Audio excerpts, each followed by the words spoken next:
CRNA school letters of recommendation. This is something that makes all of us super anxious and stressed out. My recommendation would be to have a conversation in person and then to follow up with an email.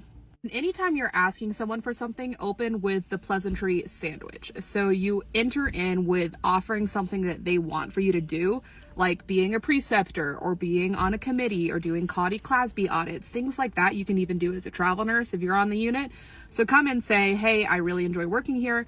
I would love to take on like additional responsibilities around here, and then slide into the letting them know, not asking to apply to CRNA school. You say, I'm applying to CRNA school, hopefully for this next cycle, which would mean that I would start in August of the following year.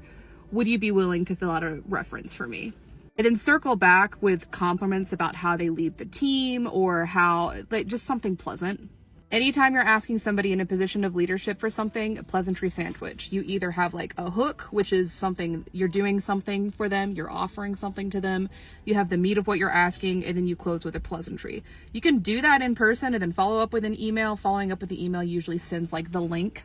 I also want to reassure you guys that most letters of recommendation for CRNA school are not like a love letter. It's not like a whole letter. Usually it's a ranking form. Rank the applicant on a scale from 1 to 5 in the following qualities, and then there's a spot in the comments box for something for them to free text at the end of it.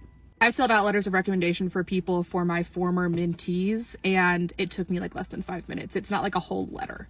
If you're a travel nurse and want to do this, I have a longer video over on this channel about how I navigated that. Essentially, the TLDR is that you want to make sure that you're planning to extend. It's really difficult to get a letter of recommendation if you're only somewhere for 13 weeks. Good luck out there for this application cycle 2024.